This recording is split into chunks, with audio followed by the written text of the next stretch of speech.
أعوذ بالله من الشيطان الرجيم بسم الله الرحمن الرحيم الحمد لله رب العالمين وبه نستعين على الدنيا والدين الصلاة والسلام على أشرف الأنبياء المرسلين وعلى آله وأصحابه وأتباعه إلى يوم الدين رضيت بالله ربا بالإسلام دينا وبمحمد نبيا ورسولا رب اشرح لي صدري ويسر لي أمري واحلل عقدة من لساني.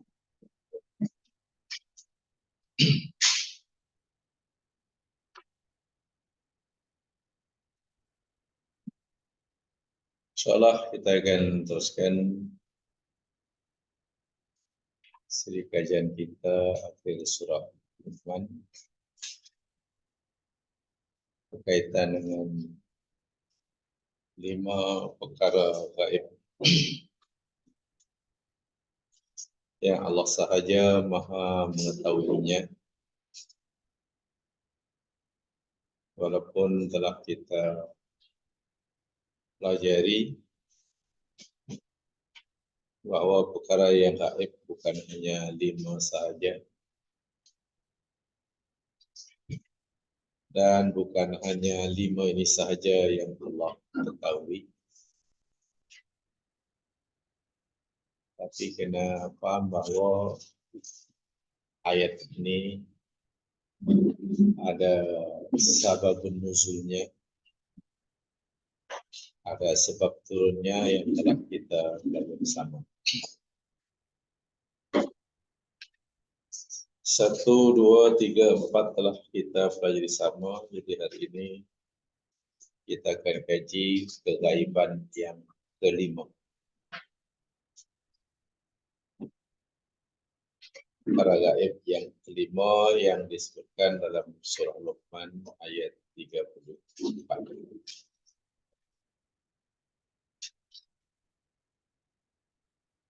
Dan perkara gaib yang kelima ini dinyata dalam ayat tersebut. A'udzubillahi minasyaitonir rajim. Wa ma tadri nafsum bi ayyi ardin tamut. Kegaiban yang kelima. Wa ma tadri nafsum bi ayyi ardin tamut.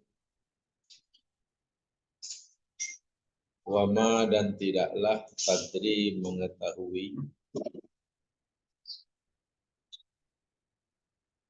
nafsun oleh satu diri bi ayyi ardin di bumi mana kamu tu ia akan mati.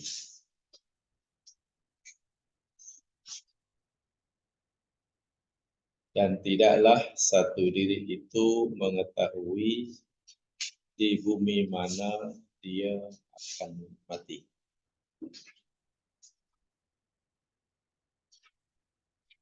Seperti mana yang telah kita pelajari sama pada seri-seri yang lepas. Ada 4 perkara yang berkaitan dengan kematian.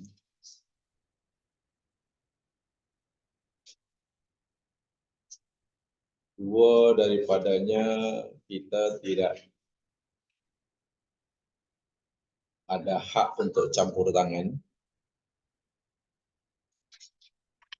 Satu, kita ada diberi kebebasan untuk campur tangan, tapi Allah yang menentukan. Dan yang satu lagi, kita 100% diberi kebebasan untuk memilih. Selangi ada 4 perkara yang berkaitan dengan kematian. Dua daripadanya kita tidak ada kebebasan memilih sama sekali. Jadi kita tak ada kebebasan. Karena tidak ada usaha untuk memilih, ada campur tangan. Dua perkara dalam kematian yang kita tidak diberi kebebasan untuk memilih, yakni pertama tentang bila kita akan mati, itu kita tak ada pilihan. Walaupun kita berdoa mungkin minta mati hari Jumaat ke, minta hari Sabtu ke, petang hari ke, siang hari. Yang keduanya, tempat di mana seseorang akan mati. Itu pun tak ada pilihan. Karena kedua-duanya ini tentang di mana dan bila 100% pilihan Allah. 100%. Karena ia pilihan Allah, ketetapan Allah, jadi kita tak ada campur tangan. Sebab itu tak perlu difikirkan sangat tentang bila dan di mana. Tak perlu risau. Karena memang kita tidak disuruh memikirkannya dan tidak memberi manfaat dan faedah. Risau nanti mati di rumah ke, mati di jalan ke. Risau nanti bila mati 1 Syawal. Orang raya dia mati. Tak perlu. Itu hanya membuang energi dan masa. Membuang energi dan masa. Sama sekali tidak ada manfaatnya sedikit pun. Apatah lagi bila sesuatu itu Allah yang 100% menentukannya, tidak ada pertanggungjawaban yang diminta oleh Allah. Sehingga Allah tak akan tanya di akhirat, di alam kubur, kenapa kamu mati hari Sabtu, banyak tidak ada. Kenapa kamu mati masa di Pavili, tak ada pertanyaan. Kenapa kamu mati di tepi sungai, tak ada. Yaitu masa dan tempat kematian, karena itu pilihan Allah 100%. Pertama, kita tidak ada pertanggungjawaban sama sekali. Dan ia pun juga tidak menentukan baik atau buruknya kematian seseorang. Maksudnya kalau orang itu mati umpamanya di Makkah pasti masuk surga, tidak. Kalau mati di Pasaraya mesti masuk neraka, juga tidak. Kalau mati pada bulan Ramadan, Shiratal Mustaqim, senang, tak juga. Nah, kalau mati katalah pada Sabtu malam Minggu, Saturday night, wah, pertanyaannya susah. Juga tidak. Sebab itu memikirkan dua perkara ini hanya buang-buang masa. Itu perlu dipahami. Akhirnya kita dibebani kalau kita merisaukannya, kita memberikan sesuatu yang tidak memberi faedah pada kita. Dua. Yang ketiga, kita mungkin diberi pilihan, tetapi akhirnya Allah yang menentukan. Apa dia? Cara kematian. Cara kematian itu Allah yang menentukan, walaupun kita mungkin boleh berusaha. Oh, saya tidak mau mati karena sakit banyak. Ya, berusahalah untuk sehat. Saya tidak mau mati dengan cara eksiden. Ya, berusahalah hati-hati bila bawa kereta. Saya tak nak mati jatuh daripada pokok. Ya, jangan panjat pokok. Kan begitu. Saya tak mau mati karena terlebih makan. Jangan makan lebih-lebih. Cara kematian mungkin kita diberi pilihan untuk memilih, tetapi akhirnya kita tidak tahu cara kematian. Apatah lagi cara kematian seseorang, bagi Allah yang menentukannya, ia pun tidak memberikan apa-apa pertanggungjawaban. Setelah ada orang dia tidak mau mati banyak di jalan raya. Keinginan lalu berusaha berhati-hati setiap kali memandu kendaraan di jalan raya. Patuh undang-undang jalan raya. Trafik light merah dia berhenti. Naik motor banyak, mudah naik motor. Berhenti, belok, tak ada masalah. Tak ada peraturan yang dilanggar. Tiba-tiba ada kereta daripada depan ke kanan ke terbabas melanggar dia. Coba. Dan dia mati karena dilanggar kereta. Kalau kita pikir, adakah itu kesalahan si penunggang motor? Juga tidak. Ini kan dia sedang berhenti. Nah, cara kematian itu adalah Allah yang menentukan. Kan bukan pilihan penunggang motor tadi untuk mati dilanggar. Apalagi dia sudah berhenti di tempat yang betul. Sebab itu kematian sebetulnya tidak ditanya oleh Allah. Kenapa dahulu kamu mati dilanggar kereta? Tidak ada pertanggungjawaban. Lainlah kalau dia mati accident karena kesalahan dia, itu dia. Orang mati karena minum racun, kematiannya itu ditanya. Kenapa dulu kamu mati minum racun? Yang dipertanggungjawabkannya yakni cara ia mati karena memilih minum racun, itu yang ditanya. Bukan matinya, bukan kematiannya. Jadi cara itu kita ada pilihan, tapi kadang-kadang kita tidak ada pilihan karena Allah yang menentukannya. Orang naik kapal terbang, nak pergi mana, nak pergi haji, kapal terbang jatuh. Manalah tahu yang kapal terbang dia naik itu jatuh. Akhirnya matinya apa? Mati karena jatuh kapal terbang. Allah yang menentukan. Dan yang keempat, ini yang 100% pilihan kita dan ini menentukan nasib kita di akhirat. Yakni keadaan kita semasa mati. Keadaan seseorang ketika mati. Itu 100% pilihan kita. Sama ada keadaannya husnul khotimah atau su'ul khotimah. Masa meninggal sama ada ya su'ul khotimah atau husnul khotimah 100% pilihan kita. So, itu sepatutnya yang kita risaukan yang keempat itu. Kita jangan dibebani pikiran memikirkan 1, 2 termasuk yang 3. Pikirkan yang keempat. Jadi maksud saya bahasa mudahnya, jangan takut mati hari Ahad. Jangan khawatir takut mati sempena Deepavali. Jangan takut risau sangat macam mana nanti kalau aku mati di hampa pokok durian. Yang paling patut kita takuti takut mati dalam keadaan su'ul khotimah. Karena itu yang menentukan dia masuk surga atau masuk neraka.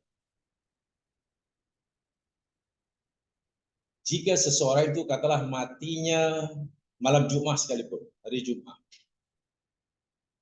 Malam katakanlah ganjil bulan Ramadan.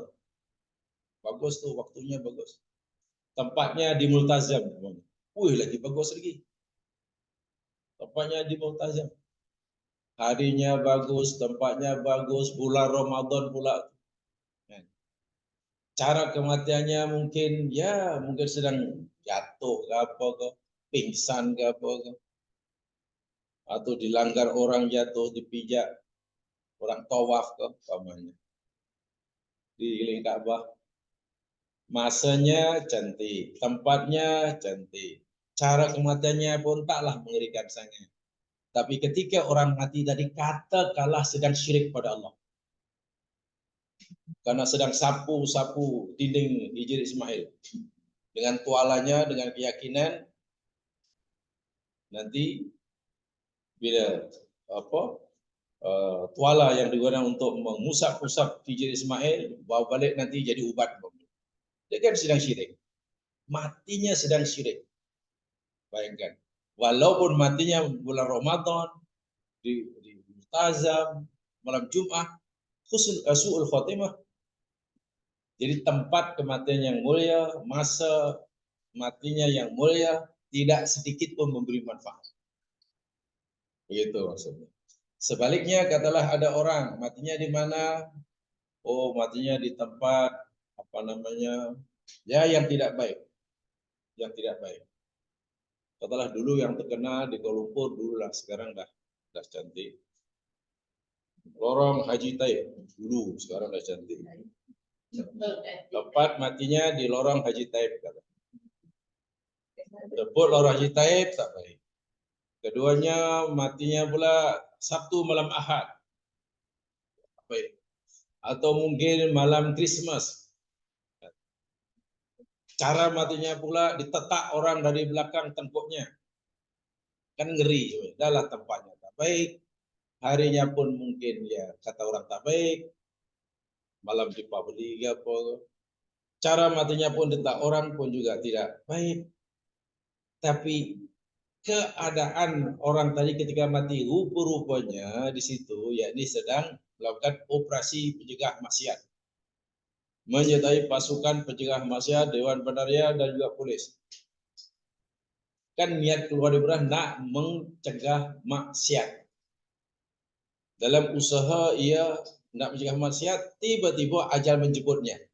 Matinya walaupun di tempat yang orang kata tak baik, pada hari yang taklah baik, tapi keadaan ia semasa mati dalam ketika ia sedang berusaha mencegah maksiat, maka matinya husnul khotimah, hebat daripada yang mati di Makkah tadi.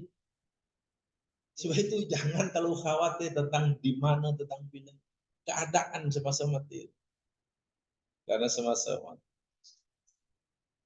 walaupun tidak boleh jadi bila orang itu dikehendaki oleh Allah matinya dalam keadaan husnul khotimah, ya mungkin Allah tetapkan tempatnya baik, masa yang baik, tapi hanya tentang tempat dan masa. Contohnya ini, tidak ada satu diri pun yang tahu di mana, di bumi mana ia akan mati. Jadi kenapa kena risau? Jadi yang wajib kita fikirkan tentang kematian, pertama kita yakin bahwa kita akan mati. Tentang bila, tentang di mana, tak tahu.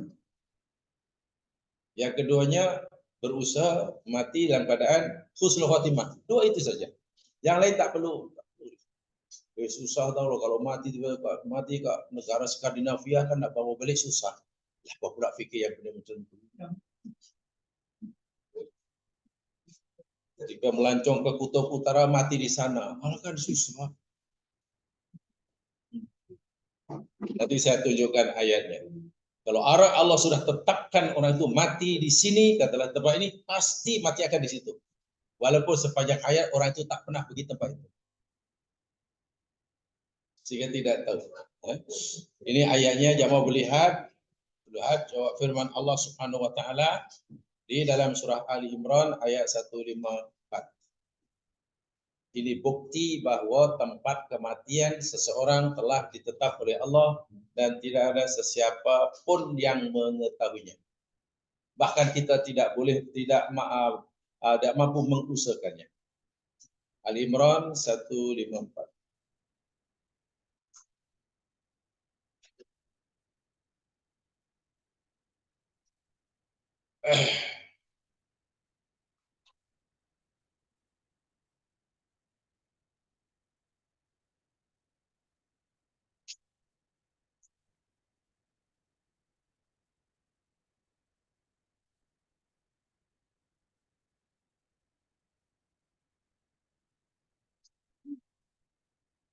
A'udzu billahi minasyaitonir rajim. Bismillahirrahmanirrahim. Ini berkaitan tentang tempat kematian. Allah dah tetapkan dan tidak ada sesiapa yang tahu. Katalah bila ini Allah tetapkan matinya, katalah di kampung pedalaman di Thailand umpamanya, dia akan mati di situ. Walaupun dia bukan orang situ.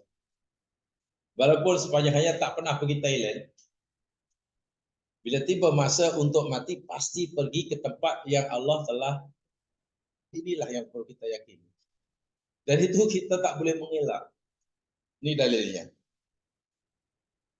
Ini selepas berlaku peperangan Uhud. Ayat ini turun selepas berlaku peperangan Uhud. Ramai orang-orang munafik, macam-macam dia punya komen dia. Karena kita tahu orang-orang Uhud umat Islam kalah.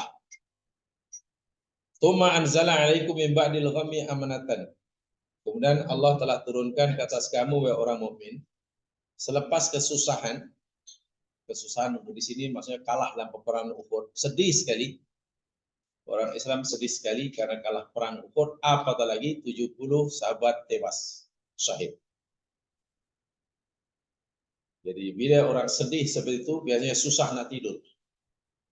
Maka Allah kata, Allah turunkan atas kamu, selepas itu amanatan, rasa aman, rasa tentram. Macam mana Allah nak memberikan ketenangan kepada orang mukmin yang sedih karena kalah perang? Nu'asan. Allah timpakan mereka mengantuk. Orang susah, biasanya susah nak tidur. Orang susah, orang yang salah susah tidur. Tapi Allah bagi mereka mengantuk sehingga boleh tidur nyenyak. Jadi kalau kita boleh mengantuk dan boleh tidur, bersyukurlah. Itu nikmat yang besar.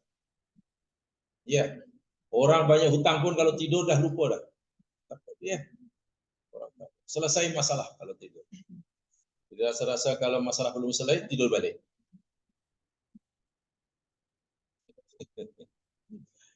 Yabsa ta'ifatan minkum. Nah, apa nu'as? Yakni mengantuk itu menutupi. Yabsa menutup so ta'ifatan, satu kumpulan daripada kamu. Orang mukmin maksudnya. Orang mukmin diturunkan oleh Allah mereka, dijadikan oleh mereka mengantuk. Sementara wa ta'ifatan, dan satu kumpulan lagi, maknanya munafik, dan satu kumpulan yang lain munafik, qad ahammathum anfusuhum, telah membuat diri mereka sedih, telah menyebabkan diri mereka, jiwa mereka sedih, menderita. Ahmad. Yadunnuna billahi ghairil haqqi dan al-jahiliyah, mereka menyangka, mereka punya prasangka yang buruk terhadap Allah, persangkaan yang tidak benar terhadap Allah sebagaimana sangkaan jahiliyah. Orang munafik kata, itulah kenapalah dahulu aku dah cadangkan. Sebab orang munafik pernah beri cadangan. Ya Rasulullah, kita tak payah pergi perang ke Uhud. Kita berjaga saja di Madinah. Biar mereka masuk Madinah. Dan Nabi mula-mula setuju dengan cadangan orang munafik. Tidak pergi keluar ke Jabal Uhud. Karena ramai sahabat mencadangkan pergi keluar perang, Nabi pun pergi berperang. Setelah peperangan, ternyata orang Islam kalah. Maka orang munafik kata, itulah kalau tempoh hari dengarlah cadangan kami, pasti mereka tak mati. Itu maksudnya. Mereka sudah berprasangka yang buruk. Bahkan ada yang menyangka, kalaulah kita ini berada di jalan Allah, agama Allah ini benar, dan kita memeluk agama Allah, kenapa Allah tidak beri kita kemenangan? Itu sangkaan buruk pada Allah. Jika benar agama Islam Muhammad itu utusan Allah dan berada di atas jalan yang benar, kenapa Allah tidak memberi kemenangan kepada orang Islam mengalahkan orang kafir? Itu namanya dhannal jahiliyah. Yaqulun, orang-orang munafik berkata, allana minal amri min syai', adakah bagi kami urusan dalam perkara ini? Adakah kami ada hak untuk bercakap dalam hal ini? Karena mereka mendakwa tadi, kalaulah pada Muhammad Rasulullah mengikut pendapat kami, ikut cadangan kami, tak payah keluar ke medan Uhud, ya takkan matilah. Ini dah mula-mula terima cadangan kita, tinggal di Madinah, betah di Madinah, keluar ke medan Uhud, maka mati. Jadi mereka kata, kalaulah tidak keluar ke medan Uhud, pasti kita tak mati di pasar Medan. Mereka mati sebab mereka tolak cadangan awal kami. Itu kata munafik. Jawaban Allah, kul, katakan Muhammad, innal amra kullahu lillah. Katalah segala urusan itu milik Allah. Segala urusan semuanya milik Allah. Yukhuna fi anfusihim ma la yubduna lak. Mereka munafik itu menyembunyikan apa yang ada dalam diri mereka, menyembunyikan dalam diri mereka apa yang tidak mereka nampakkan. Jadi ada sesuatu yang mereka sembunyikan. Artinya mereka tidak bercakap benar. Yaqulun, mereka berkata, ini lagi apa yang saya katakan tadi. Mereka munafik kata, lau kana lana min al-amri syai', kalaulah adalah bagi kami ada urusan, ada hak, kalaulah bagi kami ada hak untuk bercakap dalam hal ini, maknanya cadangan kami diterima, ma qutilna hahuna, niscaya kami tidak akan terbunuh di medan Uhud ini. Bahasa mudahnya, kalaulah mereka terima cadangan kami, tak payah keluar ke medan Uhud, pasti kita tak mati. Pasal mereka degil medan Uhud itu juga lah mereka kalah dan mati. Apa jawab Allah? Kul, katakan Nabi Muhammad, beritahu mereka, lau kuntum fi buyutikum, kalaulah kamu semua berada di rumah kamu, tinggal di Madinah, tak mau keluar ke medan Uhud, katalah semuanya begitu, la baroza, pasti baroza akan zuhara, mana keluar di sini, alladzin, orang-orang yang kutiba telah ditetapkan alaihim, kata mereka, al-qatlu, pembunuhan, ila madojihim. Ini ayat. Di tempat pembaringan mereka. Artinya jika katalah ada 500 orang, katakanlah 500 orang tentara Islam, mereka tidak mau keluar perang, tinggal di rumah. Pasti Allah kata, orang yang Allah tetapkan tempat meninggalnya di Gunung Uhud pasti keluar juga, walaupun seorang diri. Itulah maksudnya. Jadi setiap kita ini sebenarnya, bahasa mudahnya, setiap kita ini yang maksudnya pergerakan kita setiap hari ini, kita sebenarnya sedang pergi menuju ke tempat pembaringan terakhir. Saya keluar dari rumah tadi ke sini, saya sedang pergi menuju ke tempat pembaringan terakhir. Jika ternyata tempat pembaringan saya terakhir Allah tetapkan bukan di sini, ya di sini saya belum mati. Nanti kalau saya dari sini katakanlah pergi tempat mana, saya tidak pergi mencari madojik saya yang terakhir. Tempat pembaringan saya yang terakhir. Ya itu belum mati, mana bukan di situ. Bayangkan. Jadi pergerakan kita itu.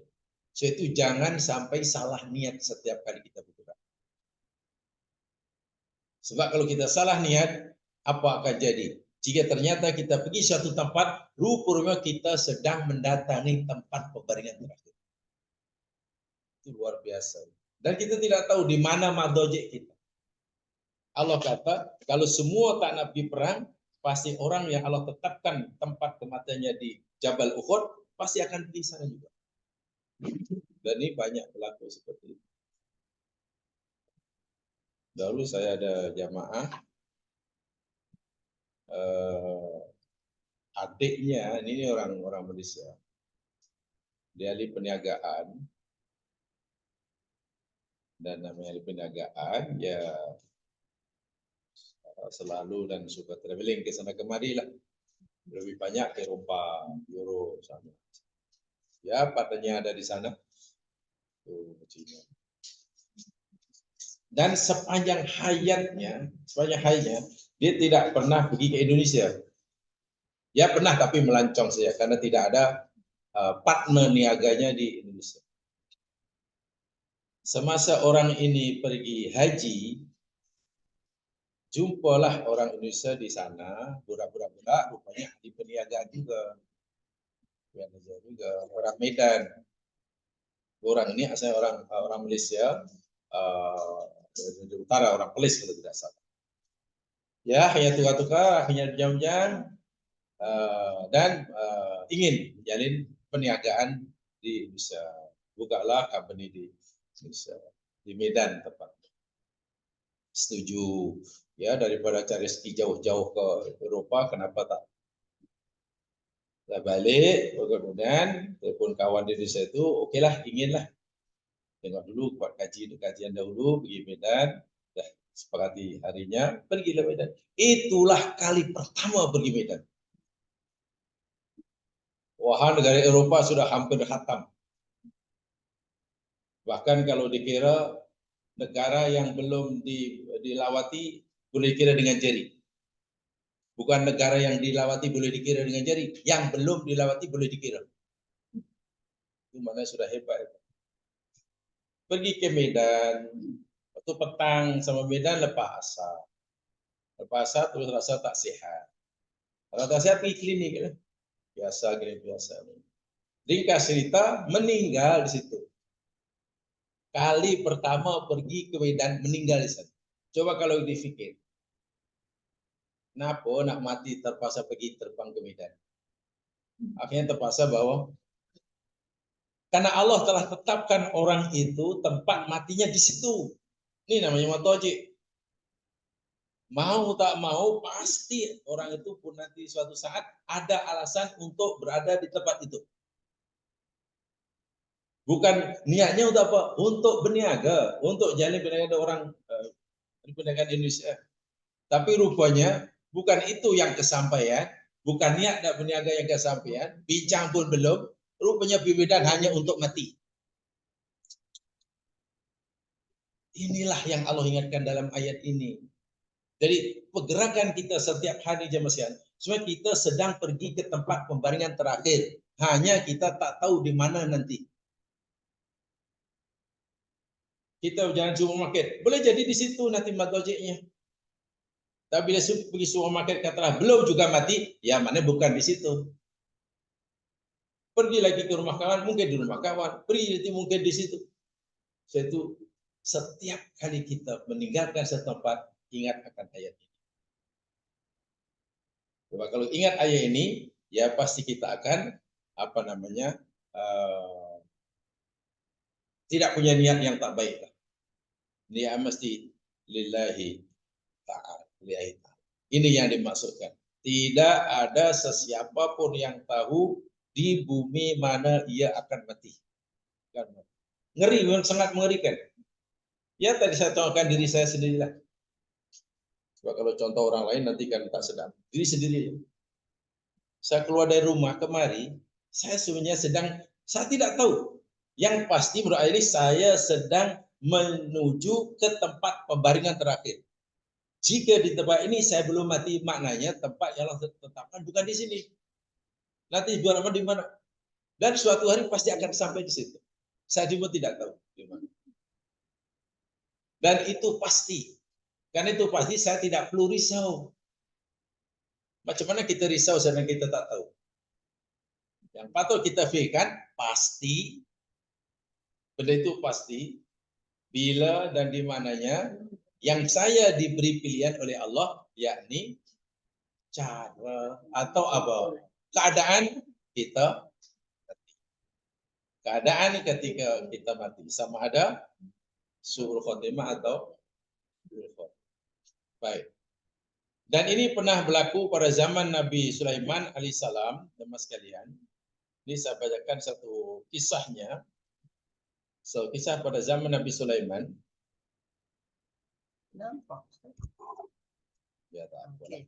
Biar datang semuanya. Biar datang semuanya. Kalau tak datang, tak suruh datang. Itu tujuan. Ya ibaratnya lah, kami nak adakan kenduri, umpamanya lah ibaratnya, bahasa saya lah. Saya berpikirnya mungkin lain. Ibaratnya gini ya, saya esok nak kenduri, makan-makan, umpamanya kan, makan-makan. Yang ada masa sila datang. Tak apa. Kita mengaji aja.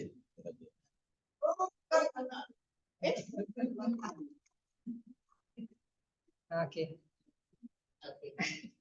Nanti orang tak satisfied, tengok tak jadi dengan Ustaz. Siapa tahu, ngaji lebih penting. Saya ngaji contoh ya, ini saya berpikir saya. Katalah kita nak ada kenduri. Esok sana kenduri, siapa yang ada masa sila datang. Makanan sedap-sedap. Tapi yang tak datang tak apa, saya antar ke rumah melalui Grab. Orang tak datang. Buat apa datang, kan tak datang pun dapat makanan kan. Dan itu memang beza kan. Saya niatnya bukan makannya. Saya punya prinsip macam itu sebetulnya. Sehingga ada nilai gitulah maksud saya. Mengaji itu ada nilai, bukan sampingan. Sebab kalau mengaji itu sampingan, itu nilainya jadi kurang. Saya belajar jamaah sekalian kitab yang berkaitan dengan Ta'limul Muta'alim. Ta'limul Muta'alim itu ini kitab yang mengajar cara mengajar Ta'limul Muta'alim. Cara mengajar orang yang belajar. Maknanya kitab itu isinya mengajar orang yang hendak belajar.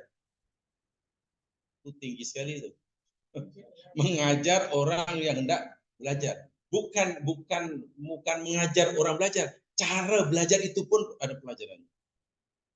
Dan bila itu tidak dipatuhi, sehingga at-ta'allum menjadi kosong. Itu di pondok wajib untuk kita. Baik, di dalam, oke, tumpukan saja. Quran lebih penting. Baik, contohnya, tadi saya akan contoh yang bagus sekarang. Pada zaman Nabi Sulaiman, saya bacakan kisahnya. Bahwa tempat kematian itu Allah telah tetapkan. Dan tak ada siapapun orang yang tahu. Dan seseorang pasti akan mati di tempat yang Allah telah tetapkan. Walaupun dia tidak pernah berada di situ sebelumnya. Bahasa mudahnya lah, kalaulah telah ditakdirkan Allah matinya di Kanada, pasti akan berada di tempat itu bila tiba masanya, apapun alasannya. Walaupun dia tak pernah tahu di mana Kanada. Itulah maksudnya. Dan ini berlaku pada zaman Nabi Sulaiman. Dzukira ana wazir al-jalil al-qadr kana inda Daud alaihissalam. Falamata Daud sara waziran inda Sulaiman bin Daud. Ada seorang menteri, istilahnya, orang besar lah. Pada zaman Nabi Daud. Dan setelah Nabi Daud meninggal, maka digantilah oleh putranya namanya Sulaiman bin Daud yang jadi raja sekaligus nabi. Dan menteri ini tetap berkhidmat dengan Nabi Sulaiman. Fakana Sulaiman alaihissalam yauman jalisan fi majlisi bid-duha.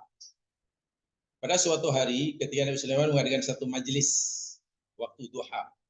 Ya, mungkin bermusyawarah sebagai raja dengan, kalau dalam saya gunakan bahasa sekarang aja lah, berusaha dengan pasukan kabinetnya waktu duha. Wa indahu hadzal wazir, dan salah seorang yang mentai majelis Sulaiman itu yakni wazir, menteri senior yang pernah berkhidmat dengan ayahnya Daud dan sekarang berkhidmat dengan Nabi Sulaiman. Ada di situ juga. Fadakhala alaihi rajulun fasallam alaihi, tiba-tiba ada seorang lelaki datang ke majelis Sulaiman itu.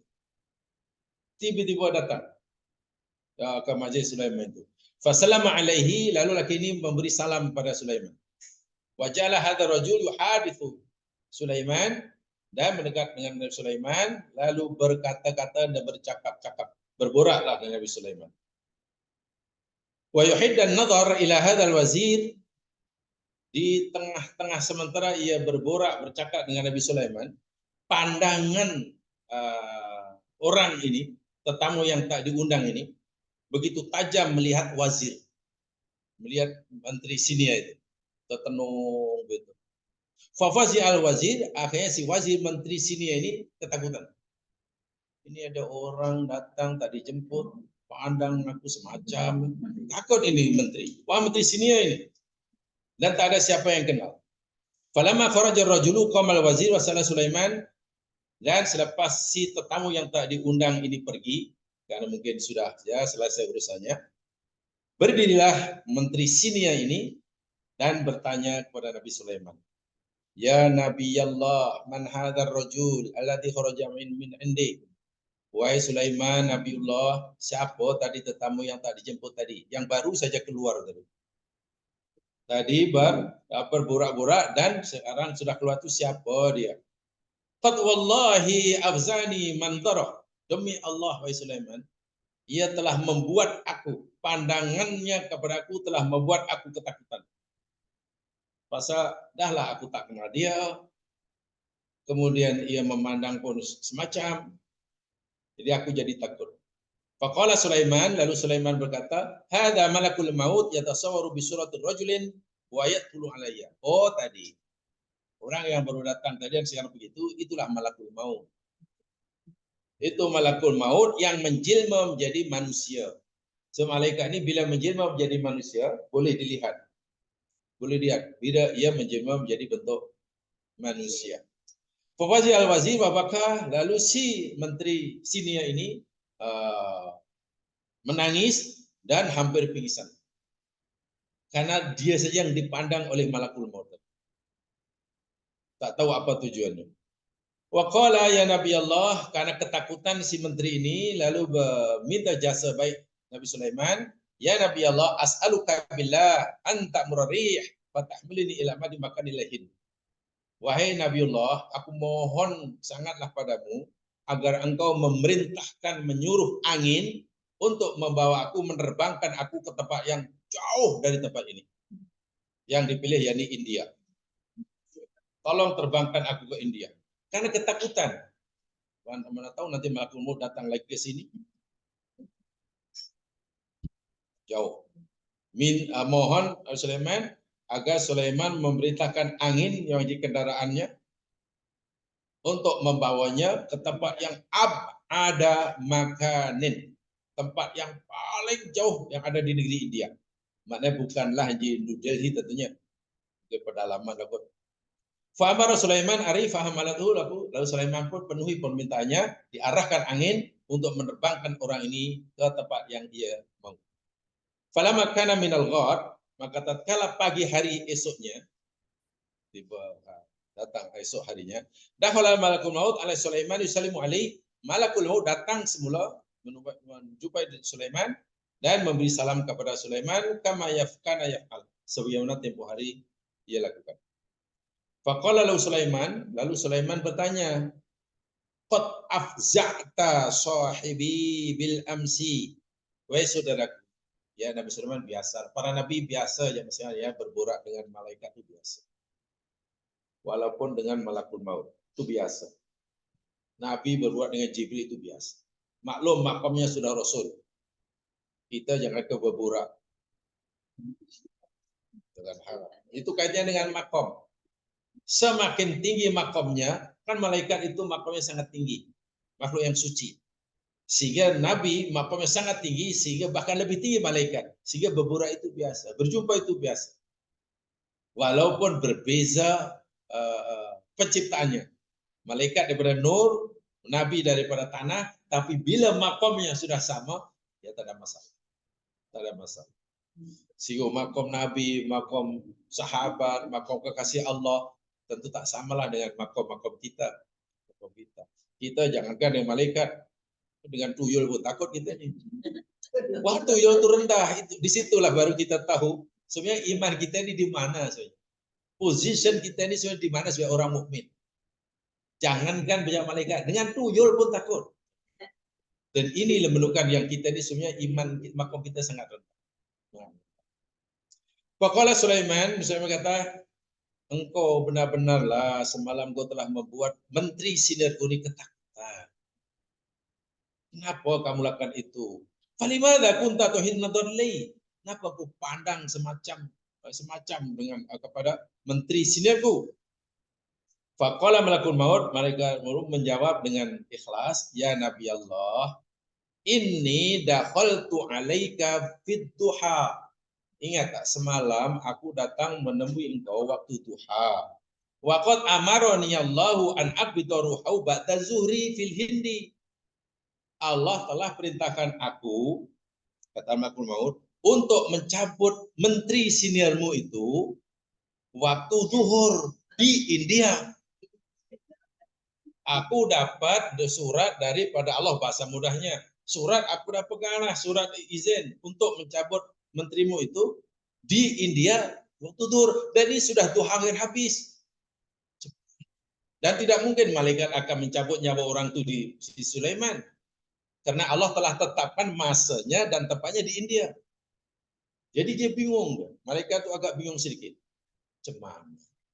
Kalau orang ini masih di sini hingga zuhur, dan mereka tidak mungkin mengingkari perintah Allah. Bila Allah perintahkan untuk mencabut nyawanya jam sekian, di tempat sekian, mesti dilakukan seperti mana perintah. Dan karena bingungan, dia pun tak tahu apa nak buat, pergilah. Subhanallah, fa'ajabtu lahu. Maka aku pun heran, wahai Sulaiman. Aku rasa heran, cemana orang ini masih berada di sisimu, waktu sudah hampir habis ini. Sedangkan Yerusalem dengan India itu jauh. Waktu itu, ya mana ada Concorde belum lahir. Nasib baik di Sulaiman punya kendaraan yang lebih hebat daripada Concorde. Namanya angin. Dan angin ini terserah pada dalam Al-Quran, terserah pada Sulaiman untuk mengarahkannya. Taskhir namanya. Kalau Sulaiman suruh angin berhembus dengan perlahan, ya perlahan lah. Sepoi-sepoi basah, perlahan. Kalau laju, laju lah. Terpulang dari Sulaiman. Qala Sulaiman, lalu Sulaiman berkata, "Famadza fa'alta?" Lalu apa yang kau lakukan? Faqala malakul maut, lalu aku pun, kata malaikat maut berkata, malaikat maut berkata, "Dhahabtu ilal makanil ladzi amaroni biqabdi ruhi fi." Sebab itu semalam aku segera tinggalkan tempatmu ini Sulaiman, pergi ke tempat di mana Allah suruh aku mencabut nyawa orang ini. Arahan daripada Allah untuk aku mencabut nyawa orang ini di India. Aku terus pergi ke sana semalam. Pada waktu yang Allah telah tetapkan. Dan aku terkejut fawajatuhu yadul. Dan aku terkejut tiba-tiba sudah dua tunggu di situ. Coba bayangkan. Aku terkejut. Aku sampai dia ada di situ. Faqabatu ruha.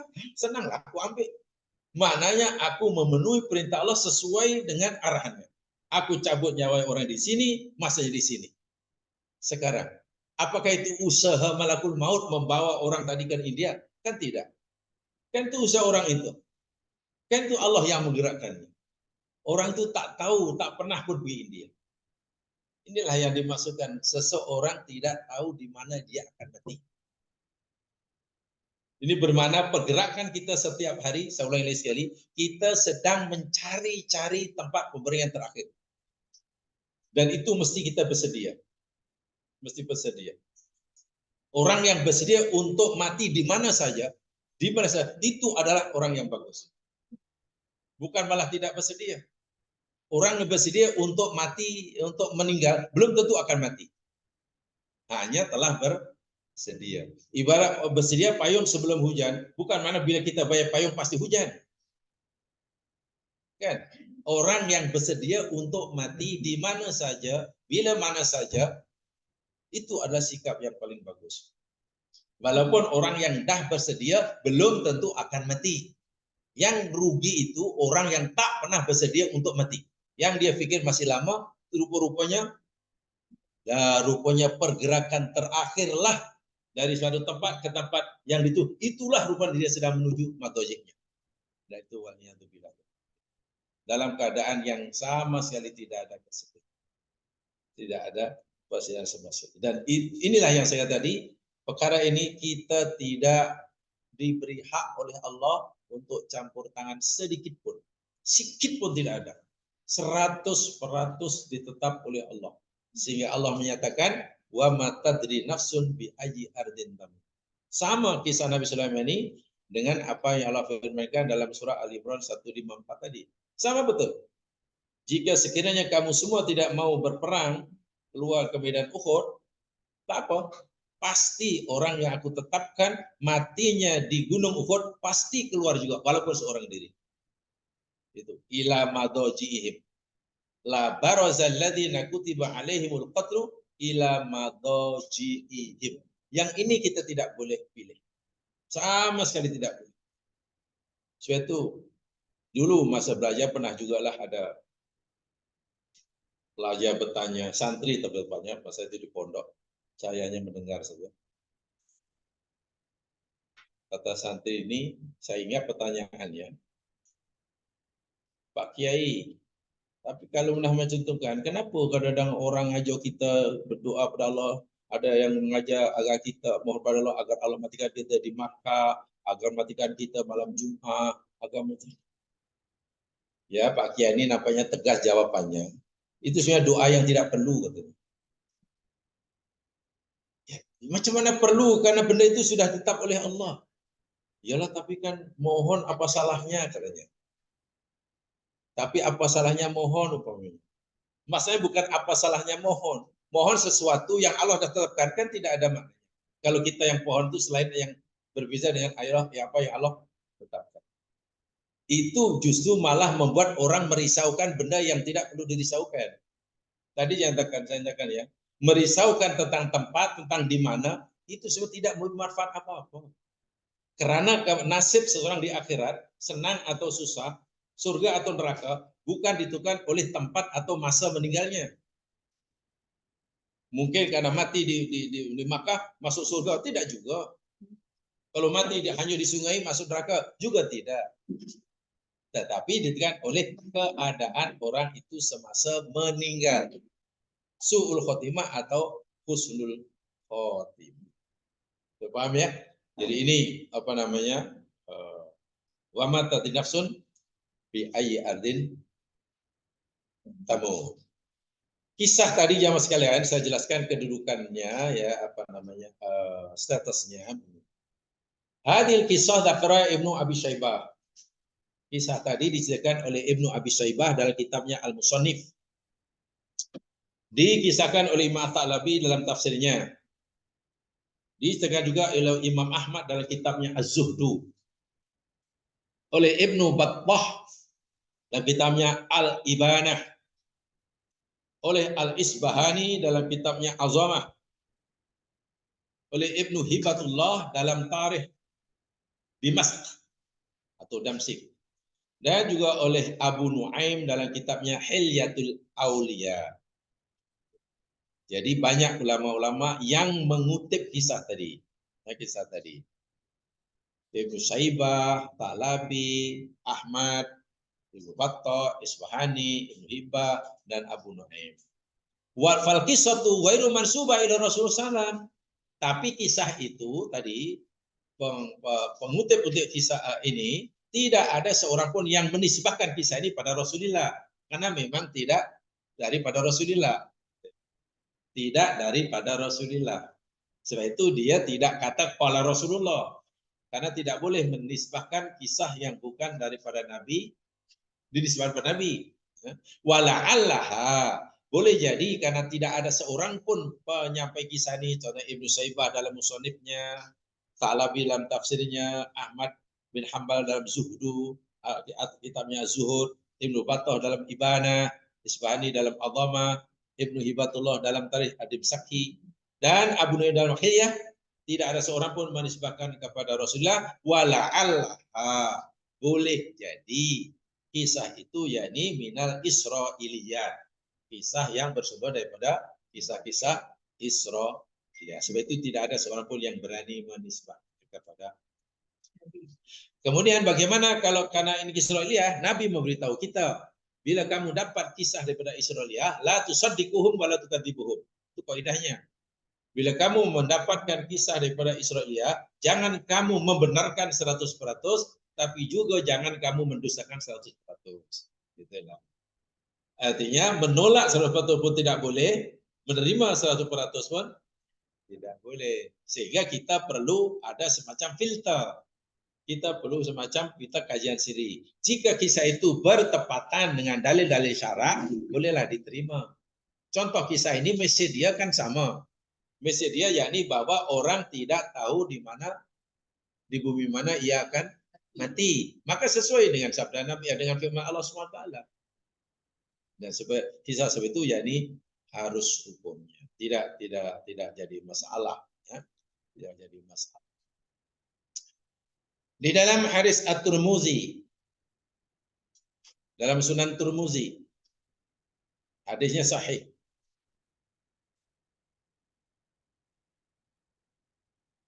Daripada Matar bin Ukamis, beliau berkata, Rasul SAW bersabda, "Idza qadallahu li'abdin ayyamuta bi ardin." Allahu Akbar. Idza apabila qada memutuskan Allahu oleh Allah li'abdin bagi seorang hambanya ayyamuta mati bi ardin di suatu tempat bumi, ja'ala lahu ilayya hajah. Baiklah, seperti hadis sahih Sunan Tirmizi.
Ini tadi telah saya sampaikan maksudnya, ini hadisnya. Hadis Sunan Turmuzi. Status hadis sahih.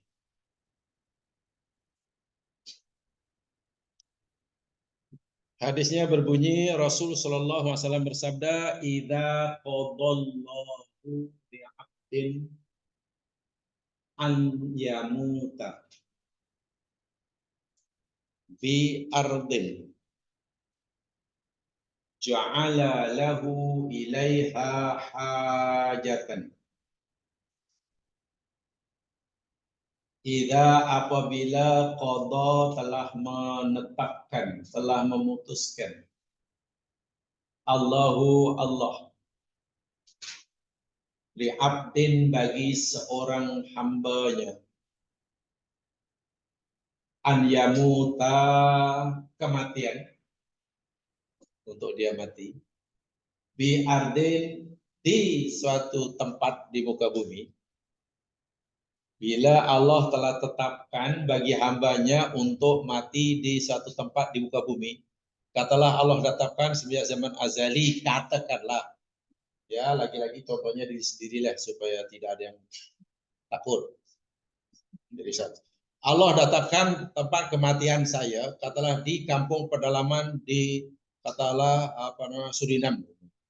Tak tahu Suriname itu mana. Tahu mana negeri Suriname. Suriname, ibu negaranya Paramaribo.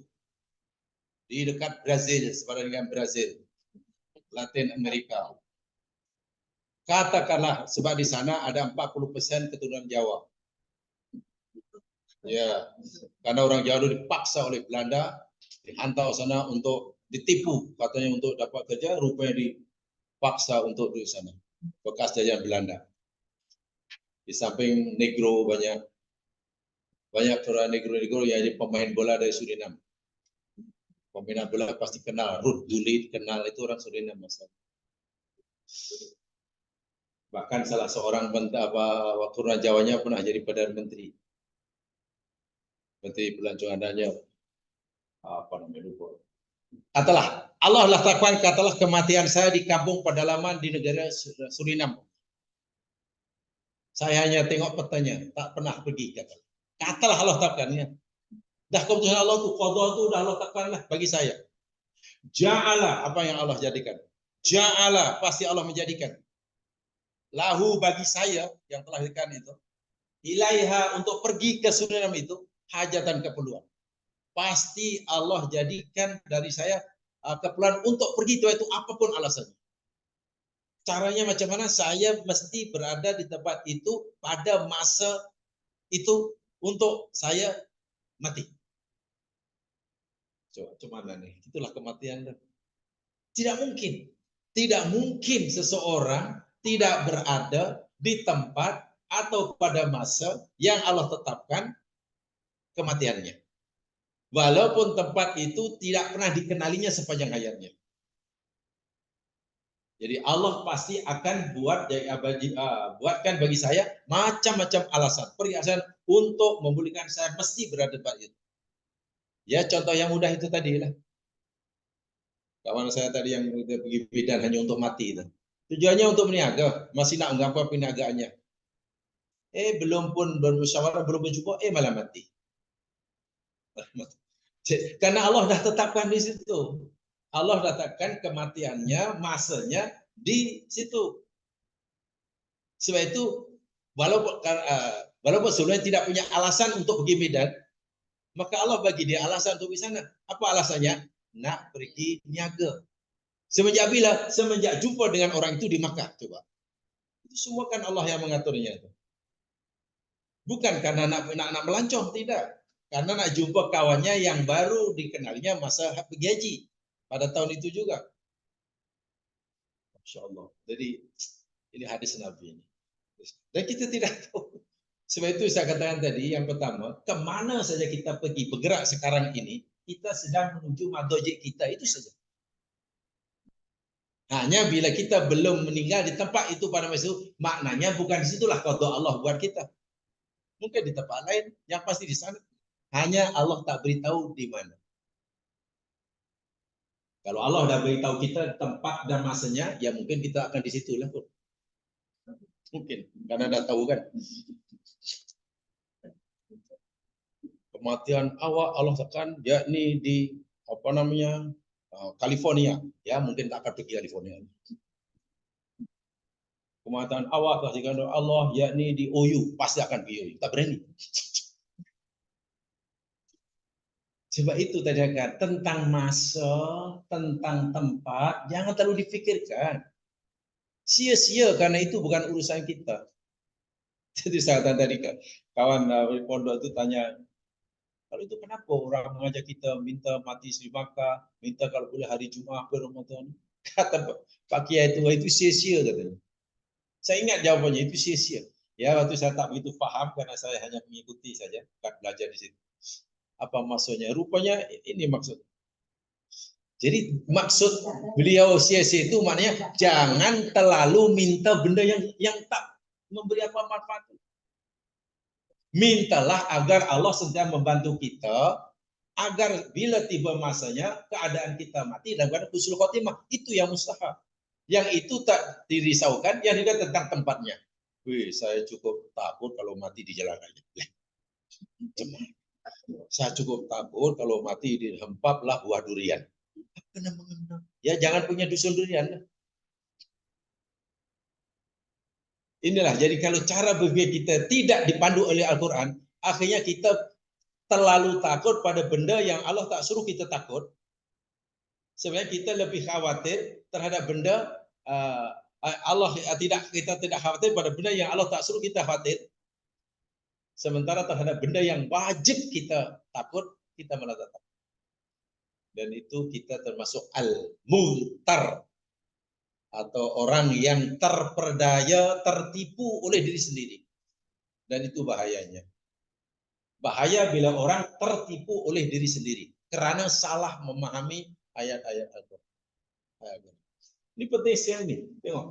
Bunyinya pun sangat jelas. Idza qadallahu li 'abdin ayyamuta bi ardin ja'ala lahu ilaiha hajat. Mudah. Tidak susah bahasanya dan tidak panjang. Idza qadallahu li 'abdin ayyamuta bi ardin ja'ala lahu ilaiha hajat.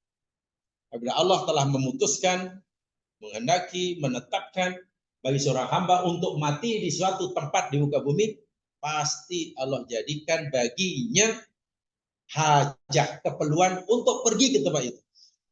Tahu perginya sama untuk nak niaga ke, untuk nak melancong ke, untuk nak jumpa kawan ke, pasti ada alasan. Ya kecuali mimpi tak ada alasan.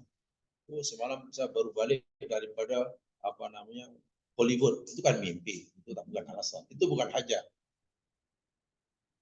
Pasti ada ya alasan tuh pasti Allah jadikan buat orang itu. Nah alasan melancong ke, alasan berjalan ke, alasan suka-suka ke, alasan apa saja lah. Sebab itu hati-hati setiap kali kita bergerak di muka bumi. Itu saya maksudnya. Ima pergerakan kita jauh maupun dekat. Sebab jangan-jangan boleh jadi pergerakan kita saat itu kita sebenarnya sedang menuju tempat pembaringan terakhir. Tak takut macam mana. Sangat menakutkan. Menakutkan bukan karena telah diketahui, menakutkan karena jika sekiranya telah tiba masanya, telah sampai ke tempat pembaringan akhir, kita belum berada dalam keadaan husnul khotimah. Itu yang paling kita tekan sebenarnya. Bukan tempatnya, bukan masanya yang menakutkan. Adakah keadaan kita sudah bersedia ataupun belum? So, itu yang paling bijak, yakni orang bersedia dalam semua keadaan di mana saja. Bak kata Melayu itulah sentiasa sedia payung sebelum hujan itulah. Tidak bermakna kalau kita bawa payung kemana-mana kemudian turun hujan. Nah, hanya bila dah turun hujan, payung dah ada macam itulah. Bukan hujan lebat baru nak cari payung. Payung jumpa hujan dah reda. Ya tak ada makna. Jadi itu sangat mendalam maksud saya. Benar aja Mas Ian, ketika saya mengkaji ayat ini, ya biasanya saya mengkaji agak daripada berbagai sumber. Ya kita kadang takut jangan-jangan tiba-tiba timbul pemikiran. Jangan-jangan selepas saya baca buku ini nanti saya masuk bilik air, saya mati di situ. Mana tahu? Selepas mengkaji ini, kemudian ingat bilik air. Jangan-jangan saya pergi bilik air itu bukan karena nak qadaul hajah, bukan karena buang air, tapi saya sedang pergi ke tempat. Jangan-jangan coba. Dan itu mungkin sekali, bukan mustahil. Sangat-sangat mungkin.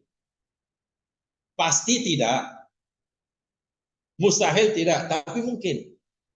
Kan kemungkinan di bilik air, kemungkinan di bilik atas, kemudian di dapur, kemudian di luar dapur, kemudian di belakang rumah, kemudian di rumah kawan, kemudian. Jadi tolong kita dah sentiasa berpikir kemungkinan. Tapi jangan sampailah karena ia mungkin boleh jadi sana, kemudian kita tak bergerak langsung. Taklah kalau saya tak bergerak. Jangan takut saya nak. Mana tahu? Jangan-jangan memang di situ tempat kita. Nanya. Boleh jadi. Sebab itu saya ulangi sekali, jangan terlalu pikirkan madojiknya. Jangan terlalu pikirkan tempat pembaringannya atau masanya. Pikirkan karena kita ini sudah sedia atau belum. Itu saja. Memikirkan benda itu tidak memberi manfaat. Kosong nilainya. Termasuk al-ikhtirar tadi. Kalau dalam kitab Talbisul Iblis itu kita sudah termasuk orang yang digoda oleh iblis. Iblis sudah talbis itu. Iblis yang mengajak kita untuk memikirkan sesuatu yang tak penting sama sekali. Yang seakan-akan begitu sangat penting. Iblis mengacau kita agar kita takut pada benda yang sebenarnya kita tak perlu takuti. Sementara benda yang kita wajib takut, kita malah tak takut. Yaitu susah sekali ya.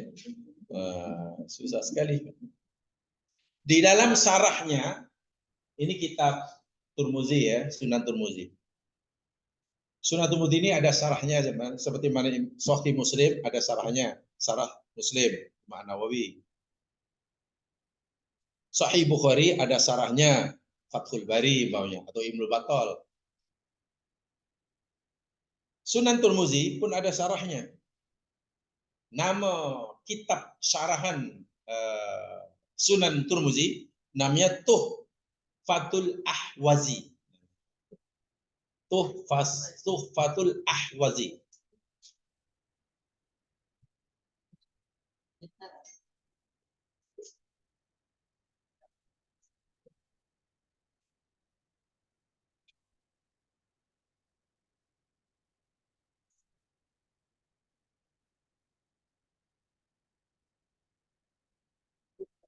Kitab Abu Dawud ada syarahnya, kitab Muslim ada syarahnya, Bukhari ada syarahnya,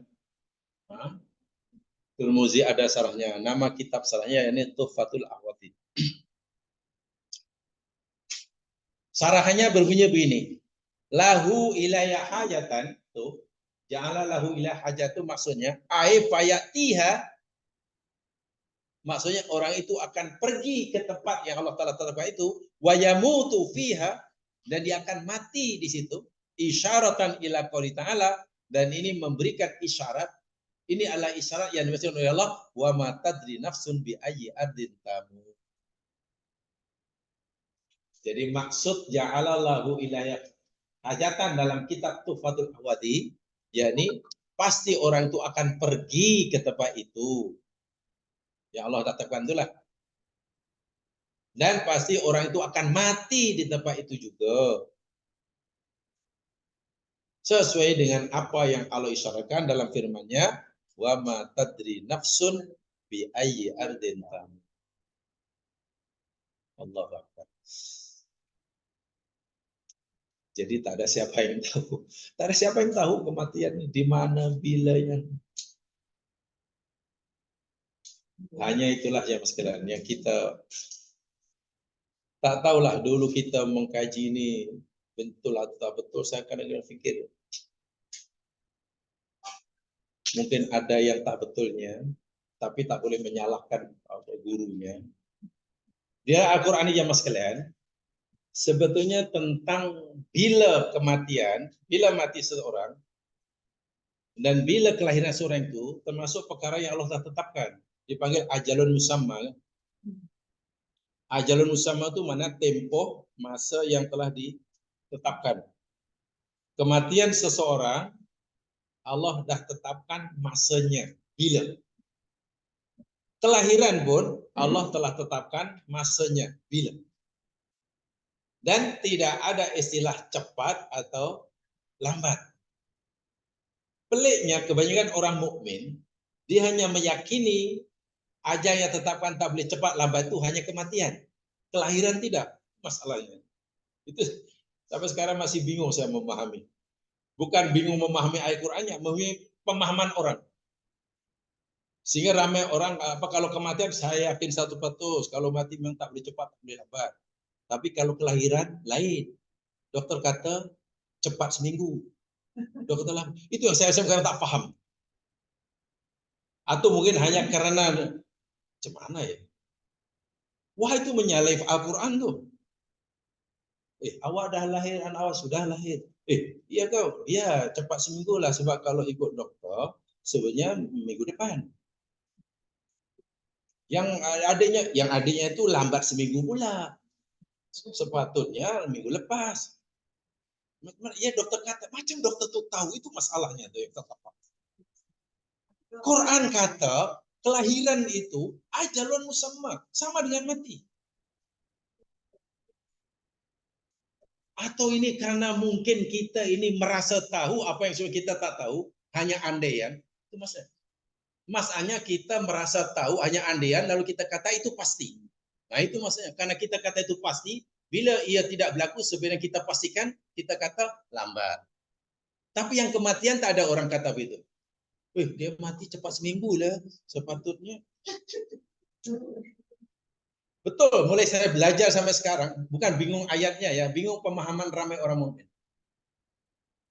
Tapi insya Allah tidak semua. Saya pernah cerita dahulu. Kawan saya Mukhlis Hudaf namanya, saya pernah cerita tempat lain. Bapaknya seorang hakim Mahkamah Agama. Bukan hakim Mahkamah rendah ya, hakim tinggi. Ibunya seorang ustazah. Atuknya namanya Pak Hasbullah, Haji Hasbullah itu ulama besar, punya pondok besar, muridnya kami. Ketika ia dalam kandungan ibunya, Mukhlis Hudaf ini, ya, masa 9 bulan ibunya belum merasa melahirkannya. 10 bulan belum. Tanya suaminya, yakin macam mana awak? Saya tak rasa apa melahirkan. Ya sudah. Tanya orang tuanya yang Pak Kiai hebat nih, ya sudah. Ya. Kan Allah yang menentukan. Akhirnya dalam kandungan 13 bulan. Iya. Betul, 13 bulan berapa hari. Dan lahir sehat walafiat. Jadi saya pikir, adakah tak takut atau karena tak paham? Macam tak paham. Atuknya orang tuanya kiai besar. Ayahnya seorang hakim mahkamah syariah tinggi. Isinya ustazah. Tahu agama takkan tak? Dia alasannya apa? Ya saya belum merasa melahirkan, buat apa nak melahirkan? Bahkan dokter nasihati, ini sudah lebih masa. Dokter kata, awak kata lebih, Allah kata belum lebih. Iya, jawaban orang itu. Macam mana dokter kata lebih? Kan Allah dah tetapkan ajalun musamma. Cukup yakin dia, suaminya, ayah, dan selahir tanya masalah sehat walafiat dan tak tahulah sama ada ini kebetulan atau memang dah jadi kehendak Allah. Mana bayi yang dalam kandungan ini lebih daripada biasanya, 9 bulan lebih sedikit, 10 bulan ke 1 tahun ke, budaknya, otaknya semuanya geligar. IQ sangat tinggi. Mukhlis Hudaf, contohnya. Pakciknya namanya Jirian Hasbullah. Pakcik yang satu namanya Maghfur Hasbullah. Semua otaknya geligar. Bahkan Maghfur Hasbullah itu, dia belajar formulanya hanya darjah 6 sekolah rendah. Belajar formalnya belajarnya hanya darjah 6. Itu tak sekolah. Belajar sendiri ini tapi menjadi speaker parlimen. Pelik tak pelik? Iya. Jadi seorang itu yang bercakap. Simbol Abdullah ini, kemudian kawan saya di sekolah, belajar tak pernah habis. Masa sekolah sanawiyah baru tingkatan 3, sebenarnya 6 tahun, tapi baru 3 tahun dah berhenti, tak nak belajar. Hilang, tak tahu ke mana. Sebenarnya 6 tahun baru habis tuh. Kemudian kita pergi universiti, tahu dia daftar juga di universiti. Daftar juga, masuk juga universiti. Sepatutnya paling tidak 4 tahun untuk dapat degree. Sarjana muda dipanggil kan, BA kan, paling tidak 4 tahun. Dia baru setahun setengah, tak sampai 2 tahun, hilang lagi. Berdiri lagi, tak tahu dia di mana hilang. Kita terpaksa 4 tahun. Betul sambung lagi master, ya 2 tahun. Daftar lagi di master. Tapi tak habis juga. Jadi kalau tanya pada Mukhlis Hudaf ini, kalau tanya apa ijazah apa, tak ada lah, tak punya ijazah. Tapi sekarang menjadi orang yang sangat alim. Kiai yang besar, menguasai 5 bahasa kalau saya tidak salah. Kita tak tahu dari mana belajar bahasa 5 bahasa. Ialah kalau bahasa Arab tuh dah biasa lah. Bahasa Inggris, bahasa Jerman, bahasa Belanda, dan bahasa Perancis. Sehingga bila ada duta Jerman katalah pergi melawat pondok dia, ya dia cakap Jerman dengan orang pun tak tahu dari mana dia belajar. Otaknya geliga sungguh. Demikian juga Mahfur Hasbullah. Dan kebanyakan orang-orang ini, satu family ini, berada dalam kandungan ibunya lebih daripada yang biasanya. Ada 10 bulan, ada yang 1 tahun, ada yang 13 bulan. Saya cukup yakin, mereka orang-orang alim dan mereka yakin apa kata Quran. Quran cerita apa? Kan? Quran cerita itu. Wa nukirru ma fil arhami kaifa nasa ila ajalin musamma. Kami tetapkan bayi dalam rahim ibu itu sebagaimana yang kami kendaki ila ajalin musamma. Ajal musamma itu bukan hanya untuk kematian, tapi juga untuk kelahiran. Tapi masalahnya kenapa bila kematian orang percaya 100% tak boleh cepat atau lambat, tapi yang kelahiran pula jangan-janganlah, apa yang saya agak lah, tanpa memperkecil ilmu kedokteran, jangan-jangan karena menurut dokter yang sebenarnya hanya andaian sudah dianggap satu kepastian. Dokter itu hanya andaian, menurut kajian dia andai. Menurut andaian saya ini minggu depan, itu bukan pasti. Malahnya orang menerimanya itu sebagai kepastian. Sehingga bila lahir cepat 1 minggu, cepatlah, lambat. Tapi bab kematian tak ada orang komentar begitu ya. Orang itu cepat 6 tahun matinya, sepatutnya 6 tahun lagi. Inilah bagi saya masalah-masalah yang sebetulnya orang Islam sendiri belum mengamalkan Al-Quran dengan sepenuhnya bertanggung jawab. Saya nampak satunya di situ. Sehingga tak tahu akhirnya apa yang berlaku saya tidak. Apalagi kalau sini kalau vaksin nih, kalau kamu tak lahir nanti meletup perut, mana tahu. Tapi saya keluarga ulama tadi jawabannya Sambo. Ya. Pernah jumpa dokter, ini ibu ini sudah 10 bulan sepatutnya ini macam mana? Lah, macam mana dokter kata sepatutnya, Quran kata belum patut. Allah sendiri yang menentukannya, kenapa dokter kata sepatutnya? Dilawannya dokter itu. Ya akhirnya tak berani lah, takkan dokter nak memaksa orang. Apalagi keluarga orang alim, semua paham Quran. Akhirnya betul, lahir selepas 13 bulan. Tak tahulah macam mana rasanya. Lahir orang itu.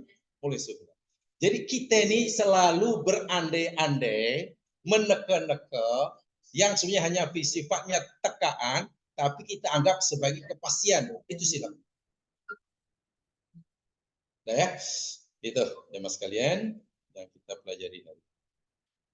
Ada yang tanyakan? Kalau ada silakan. Ya.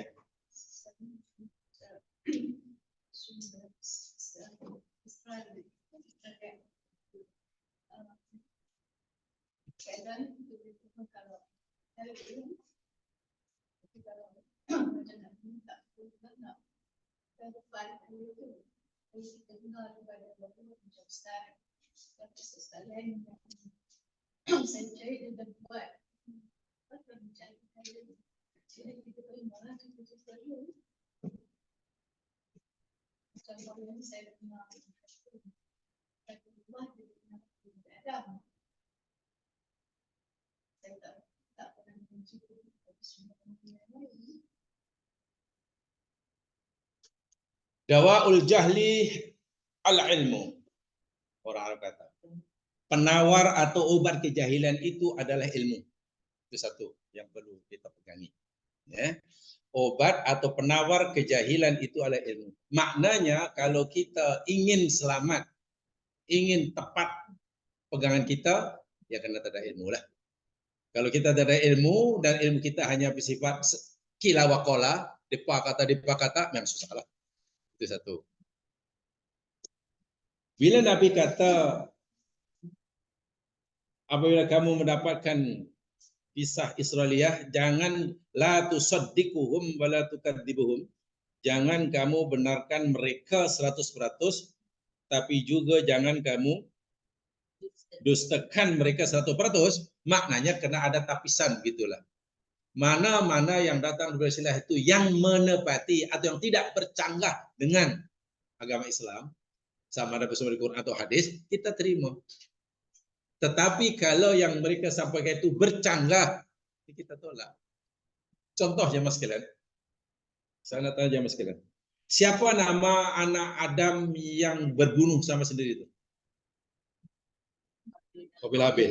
Cari dalam Quran hadis tak jumpa. Percayalah. Cari dalam hadis Nabi atau Quran tidak akan temukan. Itu 100% Israiliyah. Apa ini bermakna hanya karena di Israel lalu kita tolak? Ya tidaklah. Karena sekadar nama. Bagi nama Qabil Habil ke, bagi nama apa Kartono Kartini ke, sila, tak ada masalah. Sekadar nama. Tak jadi masalah. Tapi kalau sudah berkaitan dengan asbab, punca pembunuhan, itu hati-hati. Kalau sudah menjadi cerita tentang asbab pembunuhannya apa? Oh, karena jealous. Oh, karena ini. Oh, itu kena hati-hati. Betul ke?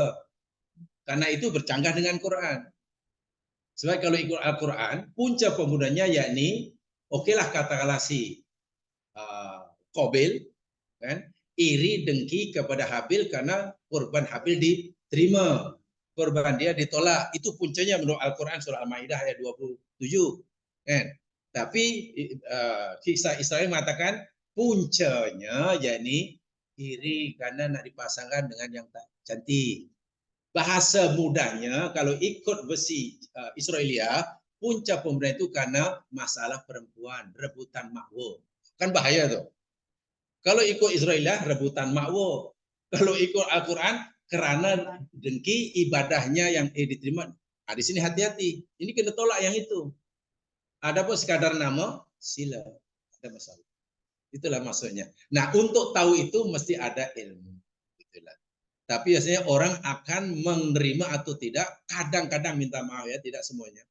Kadang tergantung pada siapa yang menyampaikannya. Tapi yang menyampaikan Ustaz. Apalagi dia Ustazun. Ustazun. Jadi saya takkan salah. Ini masalahnya. Ini masalahnya. Itu adalah surah Hud. Saya baru telah mentafsirkannya. Perkataan seseorang tidak boleh dijadikan hujah. Saya ulangi, pendapat atau perkataan seseorang tidak boleh dijadikan hujah, tidak boleh dijadikan dalil. Sebenarnya perkataan seorang perlukan dalil untuk menguatkannya. Paham ya? Ucapan seseorang atau pendapat seseorang tidak boleh dijadikan dalil atau hujah. Sebenarnya perlukan dalil untuk membenarkannya. Kecuali ucapan Nabi. Kalau ucapan Nabi kita tidak perlu. Nabi kata umpamanya, ya Rasulullah, engkau cakapnya apa dalilnya? Tak perlu. Ucapan Nabi itu jadi dalil. Tapi kalau selain Nabi, menurut saya pada ini, awak ada tuh ada dalilnya. Ada boleh. Dia perlu dalil. Tapi kalau tak perlu dalil lah, you ikut saja, itu tak boleh. Itulah maksudnya. Jadi kebanyakan memang begitu. Sebab itu saya kata tadi, Dawaul jahli, penawar kejahatan itu dengan, dan tidak mudah memang ya, tidak. Jadi kena tapis, itu maksud saya. Bukan tolak semuanya dan bukan terima semuanya. Dan perlu usaha. Hanya masalahnya, nak usaha itu susah. Usaha itu susah, usaha itu berat. Dan tidak semua orang ini sanggup susah payah untuk cari kebenaran. Biasanya ya sampai kalau boleh sampai bareng-bareng, sampai makan kuaci, pandai. Biasanya begitu orang biasanya. Lau kanal ilmu yudraku bil muna ma yabqa fil bariyati jahil, kata orang Arab. Kalaulah ilmu ini boleh didapati dengan angan-angan, dengan angan-angan aku pandai, kalau begitu, tak ada siapapun yang bodoh di muka bumi. Ishad wala taksal. Sebab itu kamu adalah rajin dan jangan malas-malas. Jangan malas. Itu maksudnya. Dengan cara apa sekalipun, ya. Kaji maksudnya mengkaji, membaca banyak, mengkaji banyak itu baca. Macam itulah. Sumber Israel ini itu daripada macam pada seseorang besar Israel itu jadi buku dengan Bani Israel dahulu hanya Yahudi, kan pada zaman ini ada buku, ada kitab. Ya. Walaupun sebagian besar dalam kitab mereka ini sudah berubah. Apalagi kita tahu bahwa kitab-kitab Bani Israel, contohnya Taurat yang mereka pegangi saat itu ya, bukan Taurat pada zaman Nabi Musa ya, itu sudah campur aduk dengan ucapan mereka. Dan kebanyakan kandungan Taurat itu jadi berupa kisah pejalan Israel, kisah ini, kisah itu. Ya kisah-kisah itulah biasanya dikutip. Bukan macam Al-Quran, kisah tentang alam semesta, bersifat saintifik, tak. Kitab Yahudi pada zaman Nabi Muhammad ini lebih banyak kisah perjalanan bangsa mereka. Di sini kisah ini, kisah. Dan tentu karena sudah berubah daripada apa yang asli. Jadi berbeza dengan Taurat yang Allah turunkan kepada Nabi Musa. Ya, padri rahib-rahib mereka yang pasti bukan orang yang hidup pada zaman Nabi. Itu Quran dah cerita itu. Celaka orang yang menulis dengan tangan mereka lalu dikata ini dari sisi Allah. Itu Quran dah sindir mereka. Itu pernah itu sidang Allah kepada orang-orang Yahudi sebelum Muhammad yang memalsukan kitab Taurat. Lalu mereka kata ini 100% daripada Allah. Sebab itu macam mana kita tahu yang ini masih asli, yang ini yang ayat ini bohong? Quran yang membenarkannya. Mana bercanggah dengan wahyu Allah dan Al-Quran? Ya, itu mana tipu mereka. Nah, disitulah perlu kajian tuh di situ maksud saya. Artinya kalau orang belajar Taurat atau Injil 100% tanpa membandingkannya dengan Quran, sesat lah. Karena kita tak tahu mana betul mana salah. Untuk menilai mana betul mana salah, tanda arasnya Quran. Quran dipanggil muhaimin. Muhaimin itu mana yang menjadi saksi. Yang menjadi tanda aras kayu pengukurnya. Gitu. Saya itu biasanya orang yang mengkaji, yang belajar tentang muqarranatuddin atau cooperative religion, biasanya kitab itu dibaca semuanya dan termasuk Al-Quran. Quran mesti dikuasai lebih dahulu. Saya masih ingat dahulu, tapi maaf saya hanya baca satu semester jadi tak khatam sangatlah. Satu semester saya ambil subjek muqarranatuddin, jadi cooperative religion. Jadi belajar Injil, belajar itu. Tapi ya satu semester mana pandai. So, tidak 4 tahun pada siji baru pandai kan. Syarat yang ditetapkan, yang ambil itu mesti paham Quran dahulu. Baca Quran pasti penjelasan. Sebab bahaya karena sebelum baca kitab mereka, kita mesti punya panduan gitu lah. Jangan nanti kita baca ini baru cari panduan, tak boleh. Sehingga kita baca tu, oh ini tak betul. Sebab Quran kata, oh macam tu. Malahnya orang sekarang nih, dikatakan apa ilmuwan-ilmuwan, saya diberitahu ramai yang menguasai kitab Injil, Bible yang ini, tapi Qurannya lemah, yang dibaca terjemahan, kacau lah. Belajar Quran yang dibaca terjemahannya, itu bukan belajar Quran. Rujukannya terjemahan, itu salah besar. Itu bahayanya. Sehingga seakan-akan memang tidak mudah. Hanya itulah memang ya waktu peminatnya tidak ramai. Belajar pelajaran agama ini peminat tidak ramai. Wahai sangat penting sebenarnya bagi orang Islam, penting sekali mempelajari perbandingan agama. Comparative religion itu sangat penting. Hanya waktu pelajar yang minat kurang banyak. Tuh, saya ambil 1 sem itu pun tak banyak. Saya tak tahu apa punca tak banyak. Kalau dalam bahasa kasonya setelah dewasa mungkin. Tak banyak minat itu karena susah nak cari kerja. Itu masalahnya. Sebab orientasi orang pelajar ini belajar untuk at-ta'allum li syahadah. Belajar untuk sijil. Untuk degree. Bukan at-ta'allum lil ibadah. Kalau ta'allum untuk ibadah, pasti semua akan dipelajari. Apabila at-ta'allum lil amal. Bekerja mesti belajar untuk dapat kerja. Kacau. Cukup takut bila nanti tak dapat kerja. Jadi nanti kerja apa juga? Habis Islam akan mati. Nasib baik kalau di Indonesia itu masih banyak pondok-pondok. Pondok-pondok itu semua belajar betul-betul karena belajar karena ibadah. Dia tak akan tak fikir nanti jadi menteri jadi apa tak. Tapi Allah sendiri yang menunjukkan jalannya, akhirnya ramai yang jadi orang besar. Kan sekarang begitu kan belajar mesti belajar ini supaya nanti jadi ini, itu jadi. Itu singkat amat itu cita-citanya. belum kesampaian cita-citanya malaikat maut sudah datang macam mana? Ngeri sekali itu bagi saya sangat. Oke ya, itu saja yang dapat kita mudah-mudahan mendapat pengetahuan yang benar-benar bagus. Silakan selamat berdoa dengan kita. Semoga innal insana bifus alladziina aamanu wa amilus shalihaat wa tawassaw bil haqq wa tawassaw bis sabr. Assalamualaikum warahmatullahi wabarakatuh.